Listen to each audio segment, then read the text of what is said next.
Welcome to It Takes Two. I'm Blair. I'm Chris. And today we'll be talking about Married at First Sight, Season 18, Episode 18, the season finale. Woo! Listen here. My neck hurts. I feel like I got whiplash. I just want to be able to say thank you all to everybody who subscribed, like, share, comment, all the above. Mm-hmm. This is going to be a great review. Mm-hmm. You ready, Blair? I'm as ready as I'm going to be. Let's go. All right. So Madison at the warehouse talking about Michelle didn't give a F about David. Michelle doesn't want other people talking about her feelings. She never thought Madison would do this to her. And Madison says, why bring me into this? Like, you should respect me. Madison says that she wasn't lying when she said the text wasn't meant for her or that she didn't get it. And she asked Michelle, why does she even care? Mm-hmm. Michelle cares because Madison acted like a friend and she was texting David behind her back. Yeah. Madison says, you said he's not my man and never will be my man, over and over again. And Michelle makes it clear, I'm upset because y'all lied to me for 2 months. Mm-hmm. Carla says that you could have been honest. And Madison asks, why did you do this? Michelle is, what did I do to you? Why are you angry with me? You know you're the bad guy here.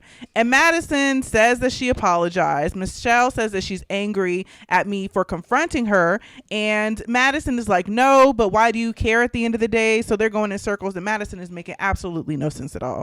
David ends up pulling Madison and saying like, hey, we're leaving. He doesn't like seeing them go back and forth over his mistake. And Madison says that it wasn't a mistake. And then they're laughing and joking while they're walking out. He ends up giving her a kiss and telling her, I see what you're doing. Michelle still feels hurt because she left the process alone.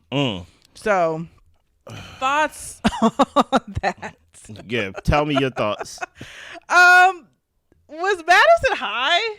Or maybe she was really drunk. Probably drunk. She was probably really drunk because what are you even talking about, ma'am? She made absolutely no sense. She's laughing and cackling going down the stairs. Like, the girl is a menace. This is crazy. And I'm like, Michelle, there's no talking to her because she's literally not making any sense.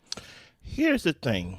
I think while they're having this whole back and forth, I think we forgot about the real victim here. Alan. Right? Alan just got to sit there and listen to these women talk about basically, you never wanted him. Why are you mad? Well, you lied to me. That's why I'm mad. What are you talking about? Madison, I don't think that was the right line to say. What are you talking about? And things of that nature, because I really did not understand what Madison was talking about. And truth be told, I don't care. I will say this about Michelle. Michelle, just let it go.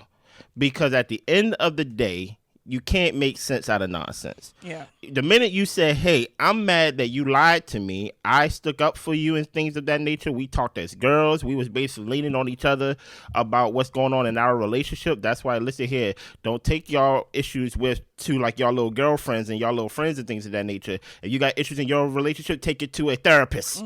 You get what I'm saying? And that's why Michelle feels betrayed by Madison. And when Michelle is expressing, I feel betrayed by you because you lied to me, Madison's response is, you didn't want him. At that moment, listen here, I am not an advocate of violence, nowhere near it. But I will say Madison is one of the people to where you just can't talk to where you don't talk with your words. You got Madison downstairs. They going out of Juan's warehouse. I think Juan got a boxing ring inside. He talk about put me in a ring with Michelle and I'm going to beat her up. I'm like, no, you won't, because Michelle summoned you at the resort. Well, basically at the retreat. You ain't do nothing. You ain't buck at her. You ain't do anything. And now all of a sudden you want to act all big and bad whenever you're drunk and like you feel a little lifted. Talk about maybe I should put my devil horns on. Listen here, Madison. David, y'all can go along and live a happily ever after life. I don't care. Michelle, I would just say let it go, because at the end of the day, you didn't want David, and I understand you was betrayed, but at the end of the day, there's no real history between you and Madison either. Right. You get what I'm saying? Madison don't owe you anything the same way as you don't owe her anything. Just let bygones be bygones and just leave. Yeah. Just go your separate ways. Whole time Alan just sitting there just watching this go back and forth as if he's not a victim in all of this, or the only victim, really. Exactly. So, y'all, they're going to subject us to multiple Madison and David dates this whole episode. I have no problem with that. And I am very irritated because I do not care what these people got going on. Why not? I really don't care to see it because the way that they handled this process and the way that they handled their partners and finding their way to love, to find each other, like the whole thing is that just don't lie. Like, in conversations Madison's having with David, he's asking for him to be honest with her about his feelings. And if he ever feels like he's going to change the way he feels about her, just let her know. So it doesn't apply to you. Like, everyone has to do that, David, instead of you, to Alan. Like, it's just very odd. It's very weird. And I think that they're a very weird couple, and I would never want to hang out with them ever in life. And I'm sure they wouldn't want to hang out with me either. So go both ways. I'm about to say, we don't live in Chicago. So I'm just saying they're so weird. And even their conversations suck. It's always about sex. Like, y'all have no real connection. Well, that I can see. It's not for me to judge that. It's for, listen here, let the liars tell their story. Listen, I wouldn't want to hang out with any of these people. Anybody who's willing to go on a show to get married at first sight, who cannot find their own spouse, who cannot find their own partner, who cannot build, who's willing to really jump out of a plane with no parachute, they are not my type of people anyway. So I feel nothing special against David and Madison. Then I feel towards Carla and Juan. Then I feel towards Thomas and Camille. All of them is weird to me, but it's all good to me. So it's all entertainment to me. Yeah. So Madison and David go to get David's tattoo covered up. This is the date that he talked about taking Michelle to, and Madison thought it was so cool when she heard the idea. So now she's there. They both think that last night went as expected. Madison thinks that Michelle is playing too much of the victim, and she thinks it's cool to watch him get his tattoo covered up. What he ended up getting was like some type of spray paint thing to where it spray painted the girl's name out, and it looked ugly. Like, it was bad. And I say that because there are some really nice cover up tattoos to where you can create an actual piece of art out of whatever you're covering up. I mean, a lotus flower, like, that's cute coming from, you know, the darkness and all that type of stuff, and it blooms to the next thing. Like, there's things with real meaning, but that I'm just like, and even the cover up is dumb and ugly. Like, this is just I was just like frustrated watching the whole time. I'm about to say, you sound very frustrated. I was. Here's the thing about it. This lets me know that, y'all was really talking at the honeymoon, because that idea really did come up for. He was talking about Michelle, basically talking about being transparent, talking about, hey, I got another woman's name tattooed on me.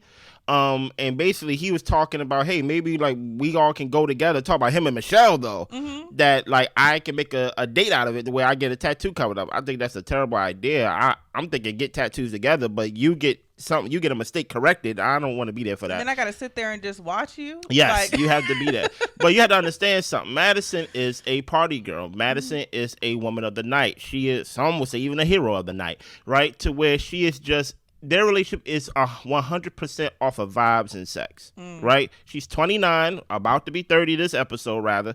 And at the end of the day, like, who is David? Like, we said in our Code of Ethics episode, we said it in multiple episodes when we were talking about the experts, do not get any basement dwellers on this show, because there has to be some arrested development mentally, whatever it is, for you to want to sign up for a show knowing that you're not really in the position to be on the show.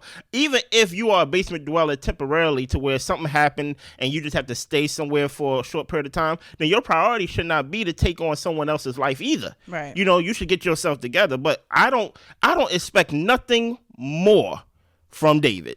This is the David that I expected to see. This is the David that's always been there. So I feel no type of way towards these two. Yeah. So we move on to Juan and Carla moving out of the shared apartment. Yeah. He asks if they're going to stay friends, and she asks him, what is friendship to him? Juan says, just being cordial. We can grab coffee here and there.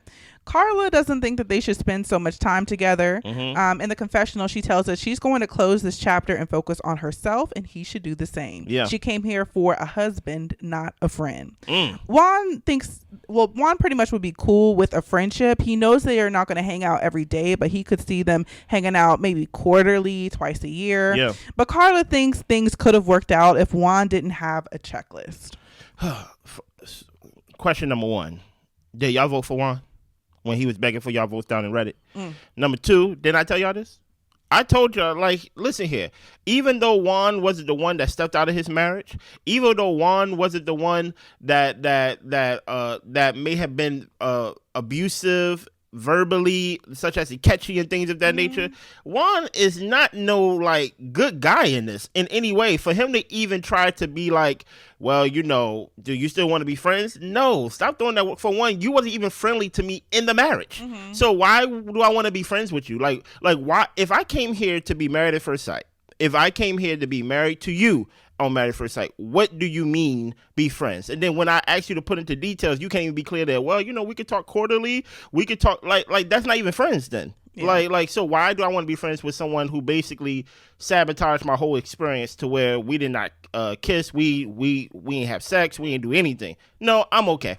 Yeah, Juan, I really, the way that he responded to Carla's response was kind of not shocking to me, but I was just kind of like, oh, he really doesn't get it. Like, he thought that she would want to hang out with him just as much as she's hanging out with him now. Just because Carla is being a good sport doesn't mean that she's over here trying to be your good Judy. Not at all. Like, she came here, like she said, for her husband, and you actually didn't participate in the experience. Not at all. And she didn't get to have a full experience of actually trying to figure out what this marriage thing is like and if you would be actually a good partner for her, because you didn't reveal yourself in any type of vulnerable way to see if this thing could actually work. Juan talks a little bit more about this at the after party, which we're going to do a review on. And it's still like he just doesn't get the fact that you think Carla's going to come around eventually to want to be your friend. Like, that's not what this is, like, at all. Go hang out with your friends you already got. She came here for her husband. I'm not even giving him that type of bell. What do I always say about adults? Adults know what they're doing. You do. You don't give nobody I don't give nobody bell to get out of jail. I'm like, you're a grown person who who know how to tie their shoes, who know how to talk to people. It's almost like giving excuses to somebody who don't know how to talk to people, but yet they got a job. I'm like, you know how to talk to somebody because you have a job and things of that nature. So I don't give Juan no type of excuses. Do like you give him any excuse when you feel like he purposely did that mustache? Oh no, because I saw it for what it was. So why am I giving him some excuse of basically like maybe he don't get it? He knows exactly what he's doing. He's just trying to basically, hey, I know we both said no on decision day, but you know, this good edit of mine, let's both leave here as good friends and things like that so I can get a good edit so nobody won't like me. Here's the thing about it, Juan. Know what? Everybody can see through you. That's the only thing. That's the thing about these type of people. These people that leave with that fake positivity and things of that nature. They think they're like being like camouflage. I'm like, I see you exactly for who you are. I saw you since day one. He's a salesman. Yeah. He's a fraud. You get what I'm saying? So it is what it is. So we move on to Camille and Thomas. They have decided to move into Thomas's place. Yeah. And she's happy that they made that decision. Thomas has a strategy to make space, to make the space work. Yeah. He's going to make room for her in the closet. So we see him move some of his stuff from the bedroom closet into the hall closet. And he's also going to get her like a key, and she's going to get his parking space while he parks on the street. And Camille likes that he is making plans. Was that hard, Thomas? Literally, that's all she wanted you to say. But then this makes me think maybe it really was a thing of production wanting him to hold back on certain things. As far as what I know, when I've seen other seasons of Married at First Sight, they talk about what it would look like after decision day if they're on the same page of staying together. I get that they don't usually say whether or not they're going to say yes or no before decision day, but people talk about, oh, well, can I live where you live? You have all these cats. I don't know if I could live in a place with cats because I'm allergic. Like these conversations happen. So I really don't understand what the holdup was. The holdup was weird. They both kept saying like, you know, you have a place and I have a place, but both our places are too small for each other. And I'm just like, what do that even mean? Yeah.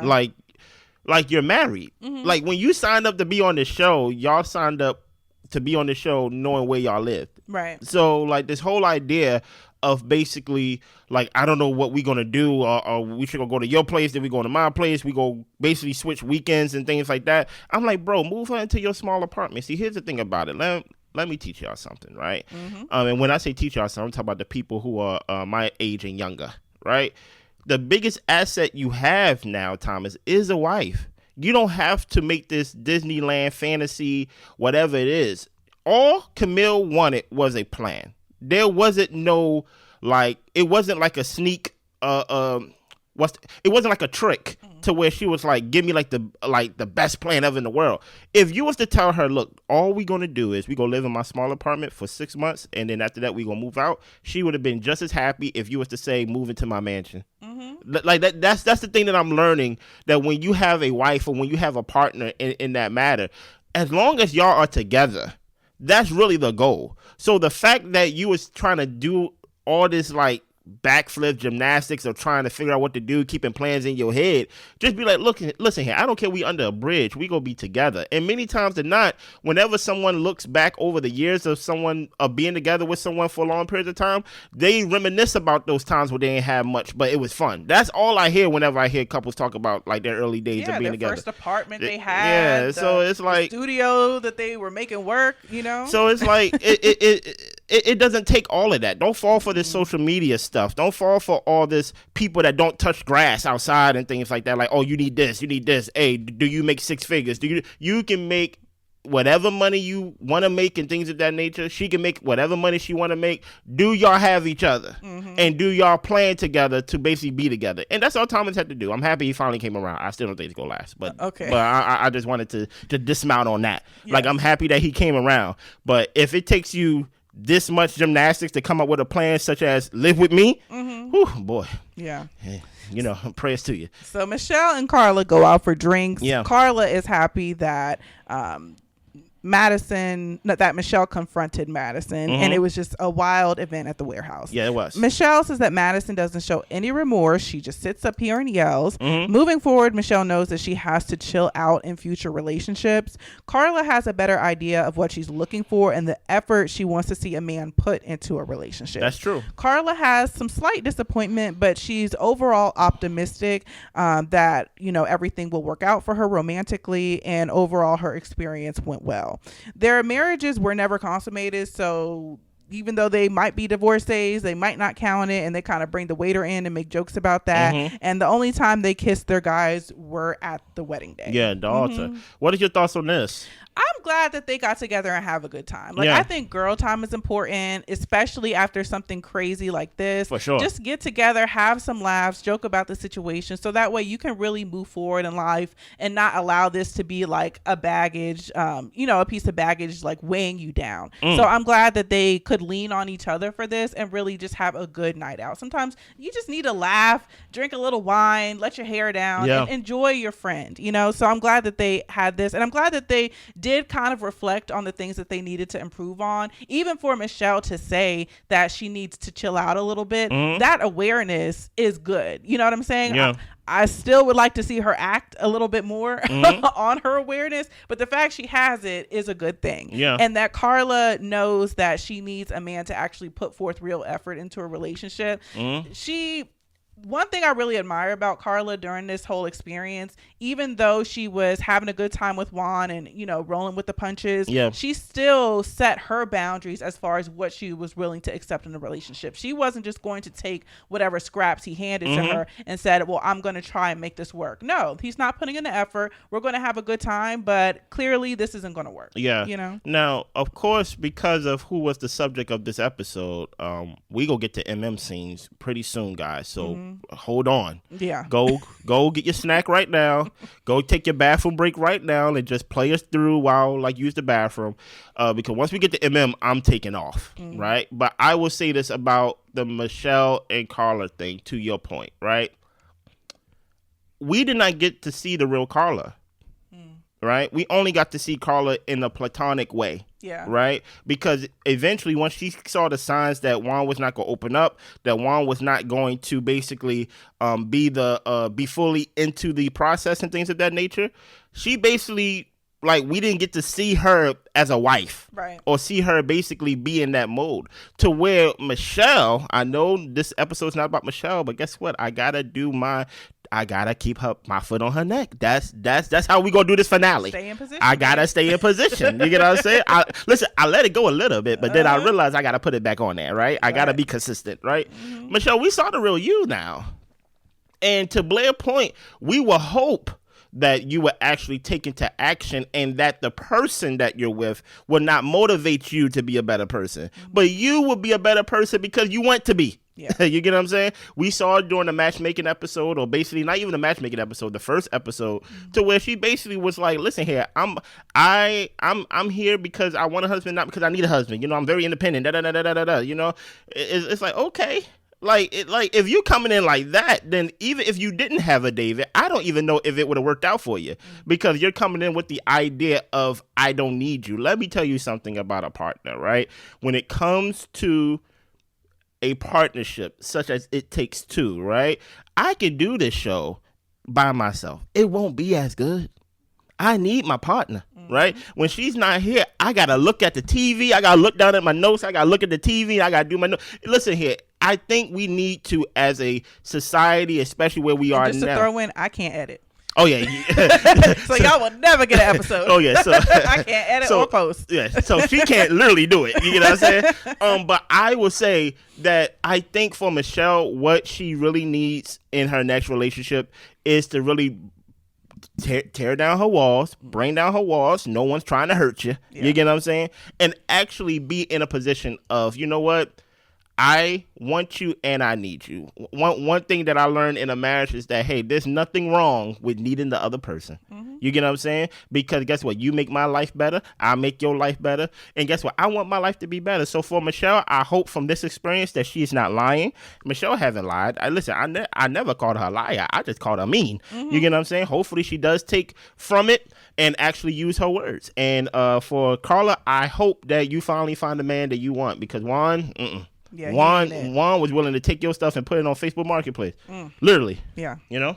So Camille and Thomas are at Thomas's apartment. Yeah. He says it's been a bit nerve-wracking because he didn't want anyone to judge his place for his bachelor lifestyle. Yeah. He moves his clothes to the hall closet. We know that. Mm-hmm. They both have to get up in the morning, so they're trying to figure out what their schedule is going to be as far as using the bathroom, because they only have one bathroom, but they're going to figure things out and look forward to their life together. And that's the whole thing about it and it's like, when you're in a marriage or in a partnership to where you're living with your partner, you're actually doing life with another person. Mm-hmm. That's the fun stuff to me. All the little things, like, okay, like you get up at 8, I'll get up at 9, and then, we'll make sure that we work it out this way. Mm-hmm. You cook on Friday, I'll cook on Tuesday. And these things that really make your life come together in a beautiful way, like you said, to where it's actually a benefit to have somebody to share the load with. So I get that, it is a process of actually merging things together and actually trying to see eye to eye on how you're going to do things together. Mm-hmm. And sometimes that can be a hurdle that you have to get through. Yeah. But once you get to the place where you guys are in sync, and there's always going to be new challenges and new things in life, whether it's buying a house, having a child, getting new jobs, or anything that happens in life, you have to learn how to navigate it with another person. But if that person is really on your team, then you guys are able to do it together with the focus of working out the new issue or the new goal. So that's good stuff. I have a question. Can I ask my question? Sure. I said, can I ask my question? Absolutely. Do you think the way he felt about basically he didn't want to be embarrassed or judged was motivated by how Camille treated him? I think part of it. I think some of it is Thomas and just the way that he is. I think that he's just slow to move and slow to make decisions. But I do think that the fact that she was critical of his blackness and how he showed up and stuff like that, I think that probably did make him more hesitant to the fact of, if I don't have it right, I don't want to be critiqued on it not being right. And if I know it's not right, then maybe I should wait a little bit, So I can see that going into his thought process. One thing from a guy perspective is that, listen here, man, keep your critiques to yourself sometimes. There is a such thing as, okay, like, shut up. You get what I'm saying? Like no one asks you. You get what I'm saying? So I think, even though, listen here, I had my pinky toe on Thomas too about, hey man, lead. There is something to criticism and always being the center of someone's criticism that will make you hesitant to be open and vulnerable. One thing that Thomas said, even though he weaponized it, is he wants to see her cry. In his definition, in his world, that means being vulnerable. And if Camille is the one that's always talking about, you ain't got the swag, you ain't got the look, your jokes are corny and things of that nature, where are we gonna live? And always basically putting him always on the center of her criticism, I can see why he feels like, I don't feel like being judged for this. Yeah. Like this is my home. You get what I'm saying? And my thing is, many times than not, Thomas really didn't put her on the forefront of criticizing her. So I can see how he may feel like, look, I live by myself, right? So I don't want you coming over here talking about you only got 2 bath towels. Yes, I use one and then I wash it and then I use the other. Then I wash it. See, guys, when we live, we only get what we need. You get what I'm saying? Things that actually functions in our everyday life and things like that. We don't really get into the whole, like, hey, how many bed sets do you have? I have 2. So when I wash one, I'm using the other. And when I'm done with that, I wash it. It's like I switch back and forth. You ain't got other colors? No, I don't have other colors. You only got black. Okay. I like black. It's easy. It was cheap, right? Oh my goodness. You only got 1 face towel? You only got 2 face. Well, 1 face towel is diabolical. I ain't gonna hold you, right? At least have 5. Right, yeah. But my thing is, there is something to when a guy is living on his own. We seen Thomas' apartment. It seems like he is really a place for shelter. Exactly. You get goes in, goes to sleep. He shower. Exactly. Go to work. You know what I'm saying? Place of basically, I forget the name. Oh. Okay, thank you. Transition or whatever. Okay, not even transition, just a place where it's like, like all I need is a bed and a show and like a roof over the head. Exactly. You really left us on a whim right there. Yeah. But the thing about it is, his brother's the one that got the house. So if I want to chill in the house, or if I want to just chill with my brother, I go to his house. So I can actually see why Thomas may have felt like, man, I ain't trying to hear your mouth, especially since you gonna be living with me. It's one thing if you got visit, but you gonna live with me. I can see Thomas. Yeah. So Madison meets with her enabling father. Oh, man. She's been stressed and her anxiety levels have been high. She tells her dad that she connected with another husband in the group. She felt shame and guilt because of that, and Alan is really hurt. Dad tells her not to beat herself up because it's not all her. Okay. Who else is it? It's not all her. David? Yes. It's David. Okay. She doesn't regret having feelings for another person. She does regret that Alan felt like she was leading him on, and she could have been more honest about her feelings. Yeah. Well, the dad says, we really haven't heard about this David. How did this happen? Madison tells him that she connected with David immediately. It's different from what she told us. Yeah. And his wife was closed off. They got along. She caught feelings for him. She's scared of the feelings, if they're real or if she's just running away. And dad tells her, you came to the process in hopes of meeting someone to spend your life with, and the heart wants what the heart wants. Hey, tell us about this enabling father, Blair. Yeah, the daddy is interesting. And by interesting, I don't mean that in a way of where I want to get to know more or I have additional questions. But it makes sense why Madison is the way that she is. If this is the conversation of accountability that Madison is going to have, because there is no accountability. It's not all you. Is there any part that is her? Are we going to talk about the fact that she's with some other lady's husband and that she left her husband high and dry? No. Just move on, enjoy your life. But I will say one thing. I think a lot of these people's family and friends don't take the show seriously. And I think that because of that, it doesn't really matter to them who they hurt or who else is in the process, because it's a game show. Yeah. But they actually got married, and this is actually a real thing. And I just, Madison just has no accountability in her life. Even her friend said Alan was, what did she say? He was dramatic by breaking all the marriage stuff. He didn't bleach your clothes. Yeah, it could have got worse. He didn't throw your stuff out the window. He didn't poke holes in your tire. I mean, I didn't think he was that dramatic. So, here's the thing, right? Fathers, y'all need to. This is what it looks like when you don't parent your child, right? Sometimes your presence is not enough. Just because my daddy took me out to a bar, mind you, she was trying to make Alan look like he was a drunk. Madison stays at a bar, wherever it is, right? It's not good enough just to have your presence there, even though that is needed, but it's also good to talk to your child. And also, let me add something, what you say matters too, right? So, mind you, this is the same father, this is the same family that Alan met with during the wedding, to where they was basically telling him, make sure he get tested for all these STIs and things of that nature, right? Meanwhile, His daughter's the one coming into the house 3, 4 o'clock, 5 o'clock in the morning, walking on her tippy toes, strengthening her calves. Right. You get what I'm saying? So all this just lets you know that she don't need accountability. And truth be told, he don't really. I think there comes a point in a man's life to where it's like, hey, I may try to teach you accountability, but Madison seemed like the type. We seen her argue with Michelle and literally make no points. There comes a point to where you just let them do what they want to do, and my job is just to be here. Yeah. You get what I'm saying? Eventually, there comes a point in Madison. Madison's over here talking about Michelle to her father. Like, why do Michelle got to be brought up? Here's the thing about it, Madison. I'm going to say it one last time, maybe 2 more times, right? I have no problem with you liking David and actually being with David, but it's the how, right? It's the lying. It's the deception of it all. And then the defensiveness afterwards. Which makes no sense. The fact that you want to act like you want to fight somebody. It's all very odd. It makes no sense. It's giving Karen, it's giving performative, it's giving high, drunk, whatever it is, right? So many times than not, maybe you was the type of person that grew up to where you can escape accountability, obviously, right? To where you're like, hey, I feel shame, I feel guilt, and maybe your parent or maybe your father, I'm only gonna use your father, was the type to take that shame and guilt away from you. No. You gonna let that shame and guilt marinate a little bit, because that shame and guilt go purge some things in you that need to come up out of you. Yeah. You get what I'm saying? Let it improve your character. Yeah. Let it teach you something. But if you go around ignoring the shame and the guilt, then you're not gonna learn nothing and grow for the better. Yes, you know? I'm not saying that you have to live your life with shame and guilt. No one should live their life with shame and guilt. But there should be something to where it's like, you know what, I don't want to do this again. I don't want to make somebody feel this way again. Don't look at it as a full benefit. Well, at least I got my man. And I think that's what, to your point, how everybody's family look at it. They look at it, well, you ain't no Alan either. Right. So it's not like you had any ties to him outside of him being your husband. What? Okay, sure.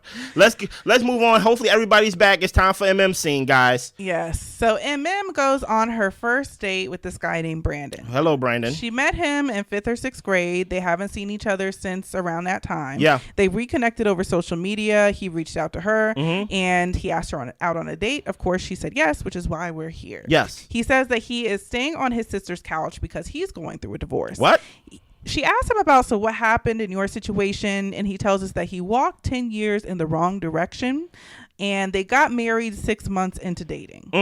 MM says her ex wasn't nice and briefly explains, of course, the process and what she experienced in the process. His kids are 11 and 8. He's a lieutenant in the fire department. I think he said something about being a broker and some type of coach. Okay. He said that the other guy must have been scared. When people don't have the answer, they get scared and defensive.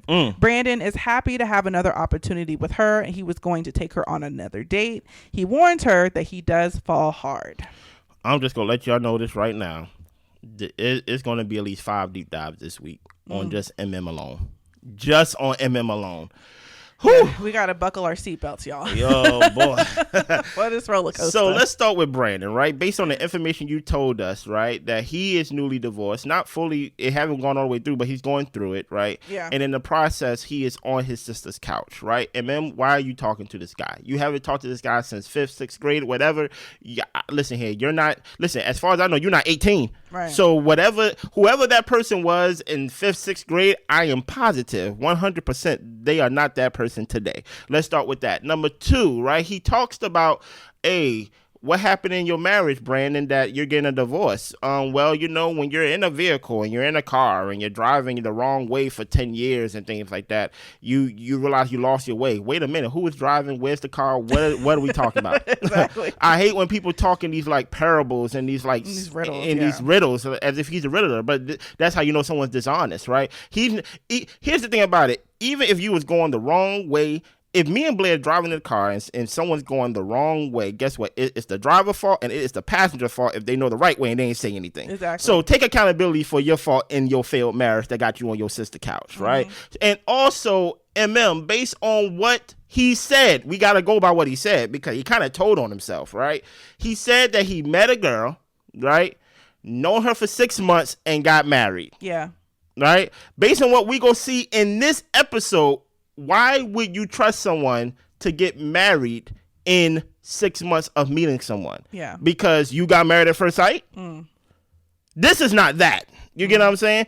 I don't even understand why you even allowed yourself or even didn't see it suspicious that this person that you haven't talked to since 5th, 6th grade to reach out to you randomly when you just got out of a bad relationship. I'll leave some bullets in the clip for you, Blair. Thank you. So when I was watching this, I pulled out, not literally but figuratively, I pulled out my little marker and got to writing on my whiteboard and start connecting dots and trying to figure out timelines and what the hell is going on. Detective Blair. So walk with me if you will. A lot of this stuff is assumptions, but walk with me. Listen here. I'm gonna take it as facts. So he says that he met this girl when she was 29 years old. Yeah. And they were married 6 months into dating. He has an 11-year-old child. And I believe he said that the marriage was 10 years long. He said he walked in the wrong direction for 10 years. Yeah. So assuming the marriage was 10 years long. Yeah. He's got an 11-year-old child. Did he marry this woman because she was pregnant? Was it a one-night stand type situation? Come on, and then he ended up marrying the woman because of that? Don't get me wrong. If that's what you decide to do, that's what you decide to do. It's your life. But I will say that for you to marry somebody because they're pregnant and then you say you walked in the wrong direction for 10 years and you also have an 8-year-old child. At what point did you determine you were in the wrong direction and you just went ahead and kept the hell going on? Yeah. And you was like, F it, we're going about to ride over a cliff, but who cares? So that's my number one question is, when did he figure out that this wasn't the right thing and he just continued on and said to hell with it? And then my other question is, say he didn't marry her because she was pregnant and he just met this girl 6 months down the line, he decides to get married to her. And then how is that not alarming to you? Come on. For what reason would a man all these years ago, 10 years ago, let's say, you know, that he met the woman, would he need to get married to her 6 months into dating for someone who's the girl who's 29 years old? And I would want to know, why was it so quick? Why did y'all have to get married in 6 months? And for you to feel like you want to love this girl and marry her, and then you describe it as going down the wrong road in the wrong direction. So again, it brings me to the same question. When did you figure that out, and when were you going to clue her in? And ma'am, this man is love bombing you. Oh yeah.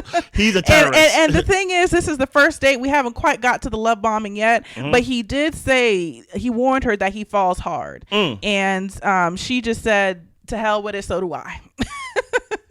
So, you know, and the other thing that really got me too is when they were talking about their past relationship, she actually explained some of the things that Ikechi did that was wrong to her, talked to her crazy, all these different types of things. But he didn't tell us one thing that his ex-wife did to him that made him want to get a divorce. So did you just fall out of love out the blue, or was there actually a situation? And I'll put it like this.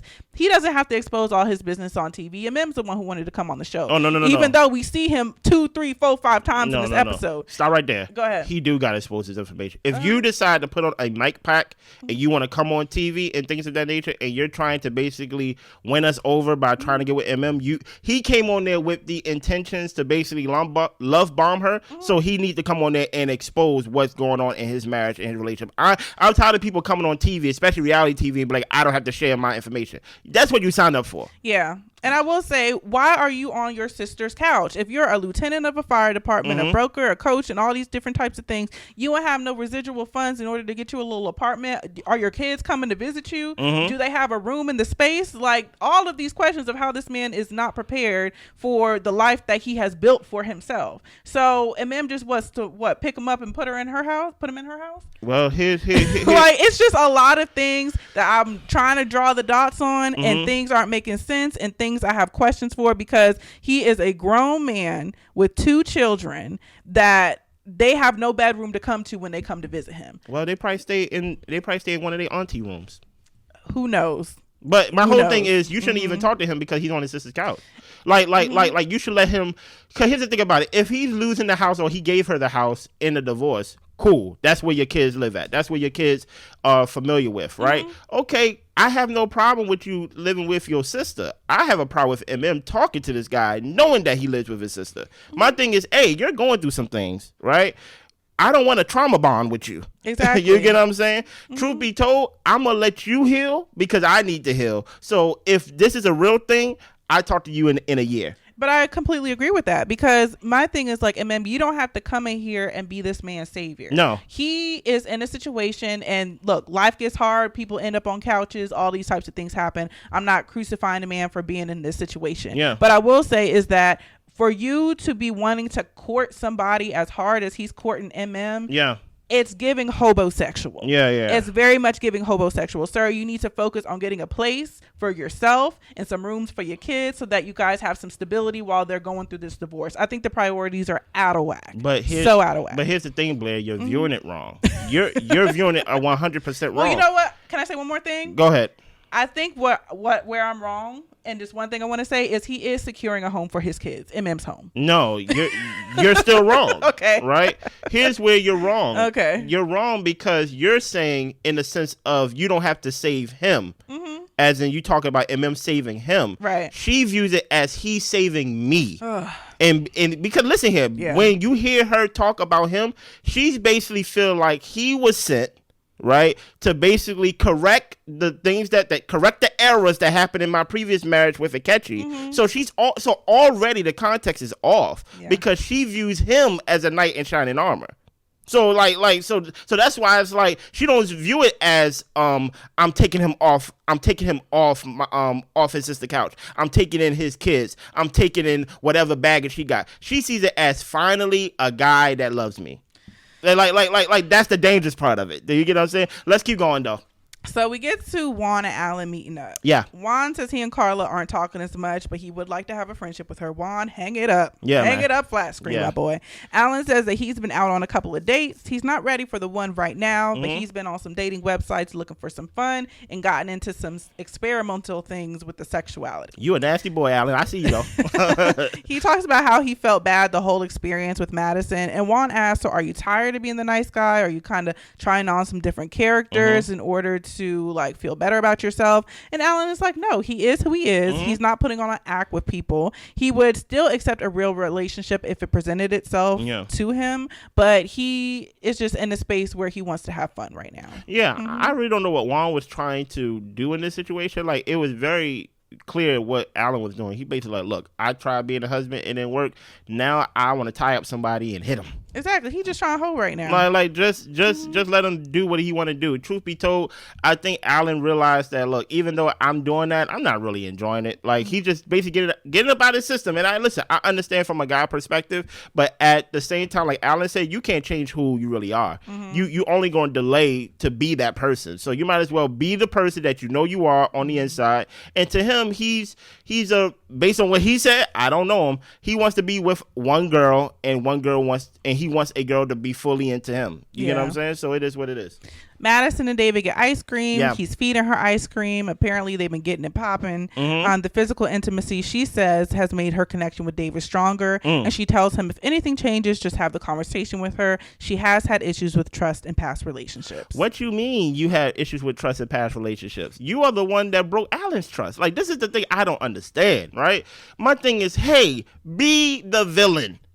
Live in your whole villain era to where now you over here saying good guidelines. Like, I have an issue with trust in my relationship, so she never heard of karma. Yeah. Like, and I understand some people may not believe in karma. And truth be told, I'm like 50-50 with karma. But the whole thing of like, hey, you shouldn't be talking about, hey, I have a problem with trust when you was the one that broke somebody's trust literally 2 days ago on decision day. Mind you, this is 2 to 3 days after decision day. Yeah. When MM had that date with Brandon, that was 2 days after decision day. So like this whole idea of them basically talking about building trust. Remember when she was talking about, it doesn't mean I'm gonna be with David. I'm just gonna go heal and basically learn to be by myself and things of that nature. Like, Madison, we know you're lying. So this whole idea of them basically talking about, oh, I like breakfast and things of that nature, it's like, okay, cool. Look, I like it when my villains be villain, not y'all trying to be like cute and trying to be the good guy, bad guy, good guy. It's like, save me from that. Yeah, their relationship is just very shallow to me. Yeah. Like they really don't have anything to talk about. No. It is all like sex and vibes, and it is kind of really cringeworthy when she starts to try to get deep in these conversations. You know, the physical intimacy has really made the connection stronger. It's just kind of like, girl, shut the hell up. like pretty much. Fine, whatever. You know what I'm saying? It's just kind of like, it's nothing deep. Y'all just like, bumping uglies. So moving on. Camille and Carla visit MM at her place. Camille is starting to find Thomas's jokes funny, and they're in a good place.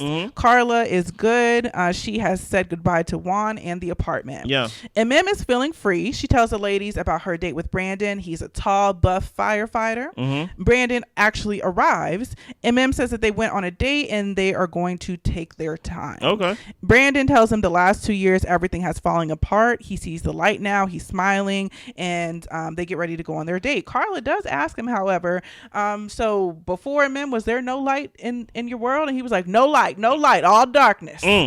But MM came in and I could see the light. Carla says that he has to have some other light other than MM. And she's wondering, what is he bringing to the table?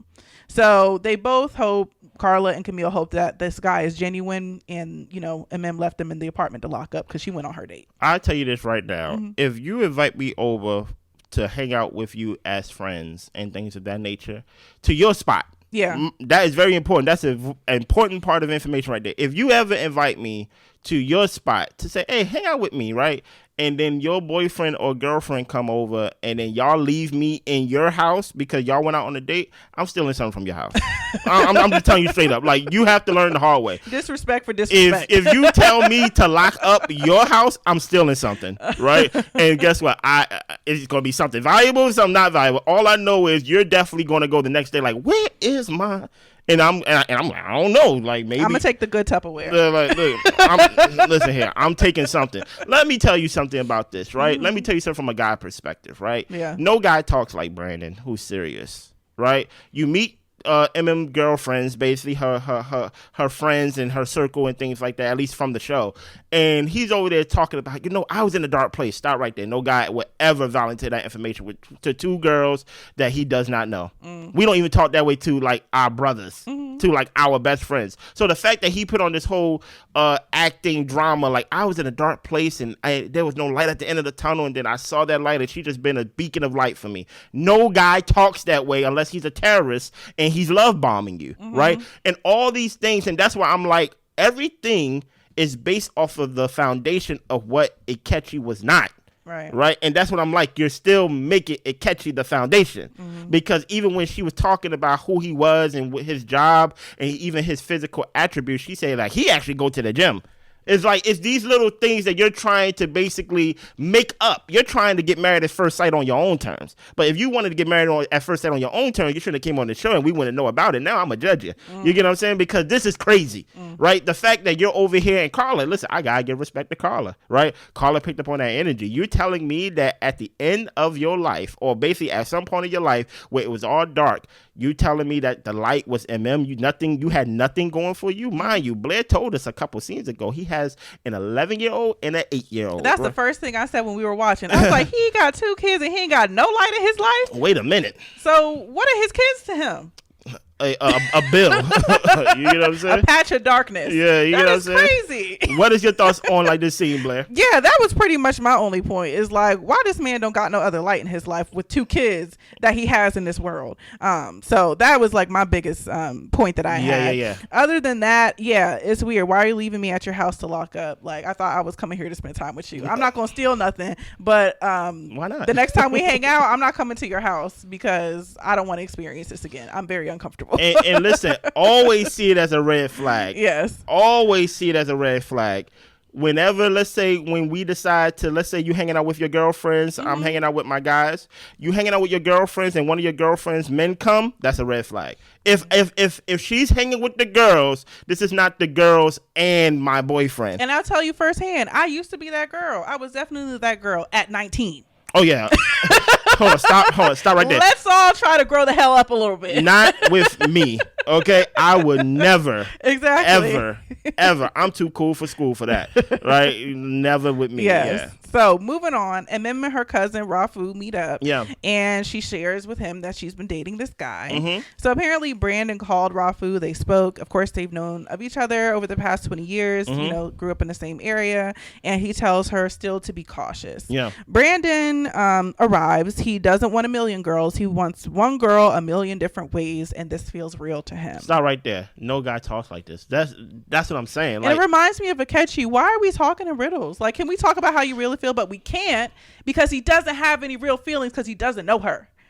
That's the thing about it. But my thing about it is that is really that's really the truth and really the joke of it all. They don't know each other. Yeah. But the thing about it is, because we went to the same school, Facebook, people get on Facebook and say, oh, you went to this school? What year? And things of that nature. And we try to use Facebook as one big yearbook to where we can reconnect. Listen, there are people that I went to school with in 7th grade, 8th grade, even 9th grade. I don't know y'all. Mm-hmm. Don't reach out to me either. You get what I'm saying? Because I'm a total different person. I'm married. I'm a YouTuber. You get what I'm saying? So all these things where it comes down to, like, we have a connection and we have a foundation. No, y'all don't. This was before you was even going through puberty. You don't know. You didn't know yourself. Right. Because the minute you cross that threshold, you're a total different person. So it's the whole idea of familiarity. You think there's familiarity there, but it's not. Not at all. So the fact that he's talking like this about he don't want a million women, you couldn't get a million women, and I just want one woman a million ways. And trust me, even when you get one woman, you can't love her a million ways. It's impossible. Okay. Okay. So like, just stop with the riddles. Okay. So Rafu says nice words, but MM needs actions at this point. Apparently they talked about kids. She wants kids. He's open to more kids. And Brandon says love doesn't have an answer. It's a feeling. So Rafu wishes him the best. They have his blessing, and he tells MM he's not trying to do this every 2 months. So get it together, girl. Brandon proposes. And she says yes. No, stop right there, right? You kind of went too fast with that proposal part, but but we go act like people didn't hear it. Here's the thing about it. If you want me to meet with your guy, don't be there. Don't be there, MM. If you really want me to meet with this guy, because obviously her cousin is someone that she's close with. He was the one that basically talked to Akechi during the wedding, and now he's talking to this guy that he's basically like, look, I know him. You get what I'm saying? And guess what? There is a language that men that we talk to each other. There's a vibe that we talk to where it's like, okay, all but ish aside. You get what I'm saying? But the whole point with the whole I want one woman to love a million ways, I would have been like, MM, is thank you for this meeting, but if you really want me to talk with him, you need to leave. Yeah. Because like it's like he's trying to impress her while talking to him. And guess what? He said it. The cousin said it basically like, yo, like you basically want me to dislike you, but you basically put it on me in like a way to where it's like you're basically love bombing me now. And I'm just like, for one, as the cousin, I wouldn't have met with him. Sorry. Right. I just met a guy 2 months ago. I need to recover. Yes. Sorry. I need to recover. How long? Cuz a year. Yeah. And if my blessing is that important to you, that's the thing about it. The blessing may not be that important to her, but if the blessing was that important to her, I would be like, you know what, cuz I don't want to meet any guy because I think you need to heal, and I'm just going to let you do what you want to do. Now, if you decide to do whatever you want to do because you're grown, that's cool. But the fact that she's basically like, oh, please say yes, please say yes, please say yes. The cousin better than me. I wouldn't have met up with him. I wouldn't have met up with him. And then when they basically kind of like locking up or things like that, where the scene is over, the producer's basically talking to him on some like, so what's going on? And he basically like, watch this, basically. Yeah. That's basically what his whole aura was like, watch this. He gets down on one knee with no ring, right? No ring. With y'all. no ring. No ring. Right? And he proposes to MM. Mind you, they tell us how many days after decision day. I think this was like 10 days after decision day. And she says yes with tears in her eyes, guys. At this point, I was like, you know what? This really is none of my business. At this point, and y'all, I'm a very nosy person. I like to know things just to have information and just to, peep the scene and what's going on. Okay. And even with this reality shows, I like to know what's going on, have discussions with my husband about the craziness that we watch. But at this point, I really thought to myself, this is none of my business. This lady needs to go live her life without me watching, because I don't need to know this. I really don't need to know this. Because I'm like, how down bad can you be to accept a proposal without a ring? I was very uncomfortable. in a cartoon restaurant at that. And also, it's a cool little, design or whatever of the restaurant. I told him, don't take me there.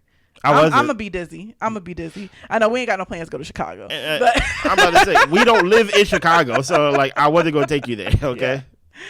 Yeah. Any other thoughts about that scene? I went first. Oh, okay. All right. So David takes Madison out for her 30th birthday. Mm-hmm. He has them write, "You look so fine. I want to eat you up in the espresso martini." Nice. So they're both looking forward to their futures together. Madison says she will put in the time and effort for the right person and the right marriage, and Alan just wasn't that guy. From this experience, she can see what she wants in a life partner, and he can see himself proposing to her one day. I guess. Let's move on. Brandon takes to get an engagement ring. He proposed before he got the ring, just to make it very clear. Oh, yeah. So they're wearing matching tracksuits. He proposes again in the ring shop before the ring is purchased. At least the way it was edited, it looked like she tried on the ring and he got on one knee. So says things can be good in the beginning. She doesn't know, what switch might get hit in the relationship. And he tells her it's okay to have a bad marriage. We keep the squares out our circles, baby. And love is about loving the right person and, forgetting the BS, something like that. Riddles, more riddles. Here's the thing about it, right? I wonder, when you put on the matching tracksuits, look, truth be told, I do have a problem with matching with your spouse because I never match with Blair, right? Ever. We never wore a outfit to where it's like, it's the same outfit, just men, woman, things like that. At most, we wear the same color, but I'm not wearing matching outfits. Sorry. I can dress myself, right? Number two, was there any type of like embarrassment you felt? Because I felt embarrassed. I wanted to close my eyes. Like I really felt like this is none of my business and I shouldn't be watching this. And it's hard. I felt very uncomfortable. And it's hard for me to feel embarrassed because I'm usually the agent of chaos. I'm usually the one that's making everybody else feel kind of like, hey, listen, we're going to sit in this. I don't tend to get embarrassed. Right? Yeah. So I don't get embarrassed at all. But the idea that I was watching this and I was like, he literally just told you, see, listen, you got to start listening to these guys because guys have a habit of exposing themselves. He literally said he met a girl at 29 and got married to her in 6 months. He broke that record. Yeah. And you don't see that as a problem. And he said that within the marriage that they was in a car going the wrong way for 10 years. For 10 years. Because he met her 6 months and things like that. Blair believes in her detective skills that she got pregnant. And basically he was like, you know what? I'm going to make a woman out of you. Yep. But the whole time he met you or re-met you from 5th, 6th grade. And then in 2 weeks of y'all talking, if that, he proposes to you without a ring. And then he proposed to you with not even with his ring because he didn't buy it yet. And you over here crying, talk about, I'm a wife. Yeah. What am I watching here? Yeah. I was thinking to myself, I spoke so highly of Mem this season, and I do think highly of her in a lot of regards, but some people are just inept romantically. Yeah. Like it's just like everything else clicks, but when it comes to the romance piece, their brain is off. Off at the wheel.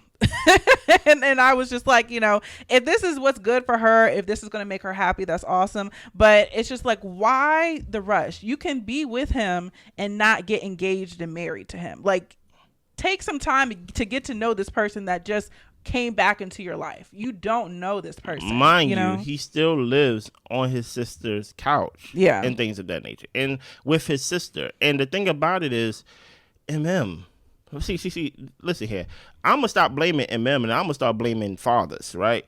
Fathers, y'all need to start parenting y'all daughters, man. Parenting y'all kids. We got these Allens walking around. We got these Madisons who don't know how to take accountability. We got over here basically looking for love in all the wrong places. You get what I'm saying? Yeah. And eventually what happens is for someone to sign up for a show like this, eventually I feel like I always believe whenever Love is Blind, Married at First Sight, all these love shows, Ready to Love, all of them that we review, by the way, I feel like something's wrong with you. And eventually, if you stay on my TV for as long as Married at First Sight stay on the TV, too long. They was on there since October.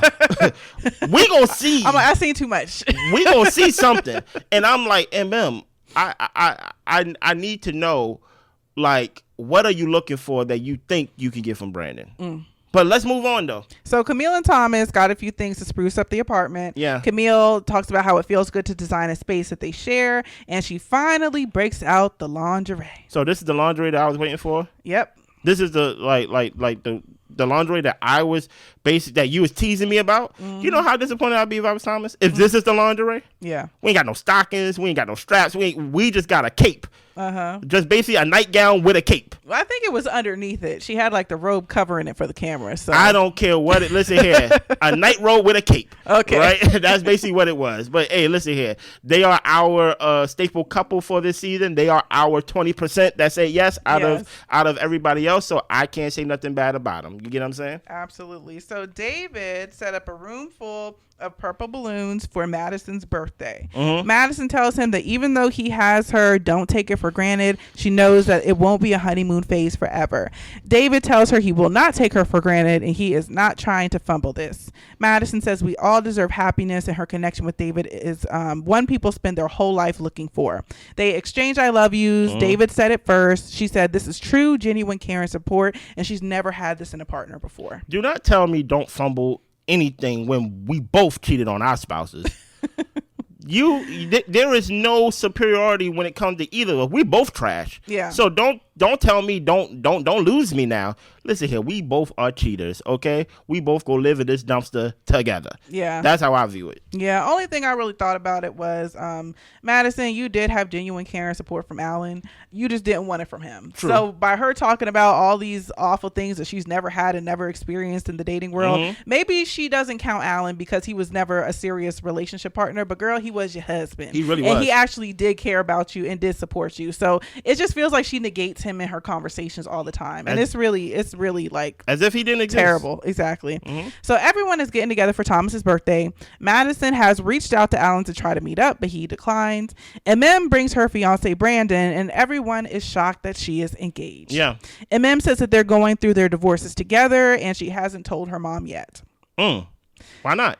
Good question. Why not? Why not tell mama? Mm-hmm. No. If it's love, right, and if it's real and if it's genuine, why not tell mama? How come I know and I just met you on Married at First Sight, but your mama don't know? But okay, whatever. Michelle has concerns. She hopes that MM and Brandon are happy, but they are moving very fast. Okay. Thomas and Camille are looking forward to this new chapter in their life. They cheers to Thomas for his birthday and MM's engagement. Mm-hmm. Madison knows that they're not going to get the support of this group the way that MM and Brandon are. I'm glad you know that. Mm-hmm. I don't know why it takes all this for you to realize things. Yeah. Madison says that they are being intentional and setting boundaries. Madison just says words. Yeah, they don't mean anything ever. I don't even know what that means, but okay. So Alan asked Michelle and Carla if they want to do shots. He doesn't see why they couldn't just say something before while, Madison and David are talking about the status of the relationship. Mm-hmm. David goes over to Michelle to apologize. He says he should have been honest and he wishes her the best. Michelle is like, I don't need that. He's doing that for himself because I really don't need nothing from that man. That's true. Ikechi arrives right when everyone says they want a normal get together, no bombshells. Brandon gets up and shakes Ikechi's hand and introduces himself. He then introduces himself again. He's just like, oh, I don't think you realize I'm Mim's fiance. And he thanks Ikechi, like, thank you. Mm-hmm. So Ikechi is about to head out to go on a date. Mm-hmm. Is he? We don't know. We don't really care. So MM and Brandon do a lot of kissing, and she tries to talk to Ikechi, pull him to the side, but he declines. She decides to continue to talk to him anyway. Out loud. Yeah. Mm-hmm. She apologizes to Ikechi for how she reacted to a lot of things, and she hopes he sincerely takes her apology. Ikechi sees at this point that all she wanted was a plug-and-play husband, and he doesn't think that relationship will last. Juan and Carla say that they are good. Alan tells Madison that he doesn't see the point for them to meet up. And Madison says, just to close things out, she said, we never really got a chance to talk one-on-one. You didn't look at me at decision day at all. Alan tells her, look, I hope things work out with you and David. Do you? But he did take a hit in the process. He sees that he is a good guy. People do like him, and he's feeling better about himself. He's been exploring things sexually, but he doesn't want that. He really wants something serious. Scroll up. Let's walk through this scene. Right. First of all, it is my birthday. This is not an engagement party. Yes. No cheers to you today. Put your ring in your pocket. Put your hand down. Right. Now, listen, I already stole some from your place because you told me lock up. Now you trying to take my birthday from me. No. First of all, Thomas, you should have been like, okay, guys, like, I understand this is supposed to be the cast meetup / birthday thing, but who is this guy? Yeah. I thought this would be a cast meetup, which makes me ask the question, hey, did you bring Brandon because you knew Akechi possibly was going to be there? Mm-hmm. Because it's like, now it's like, it just seems like Akechi is the sun in your universe that, like, we just rotate around him and things like that. So whole time when Akechi walks in, you over there talking with Brandon and y'all basically talk about, yeah, that is my ex-husband. And obviously you've been talking to your Brandon about Akechi because he was like, oh, that's the guy, basically. And then Brandon wanted to basically set his presence and make his presence known by basically saying, hey, my man, boss, Brandon, I am MM's fiance. Oh, basically, my name is Brandon and your name is Akechi. Here, shake my hand, basically. I could tell by Akechi, he was like, I want to do a fist pound, but Brandon wasn't going to move his hand, right? Which, I ain't going to hold you. I like it, right? But then, eventually, I think he felt like he came off weird. Yeah. So he had to be like, hey, just to let you know, I'm MM's fiance. So it's like, it just came off weird that I just came off at you with all this hostility, even though I never met you. Yeah. But I just want to let you know my name is Brandon and I'm MM's fiance. What are you doing here? Like many times than not, when it comes to like motives that's not 100% pure, what is Brandon doing there? Brandon don't know nobody there. Right. Like, he literally don't know nobody there. Listen here, Blair got friends who I don't know.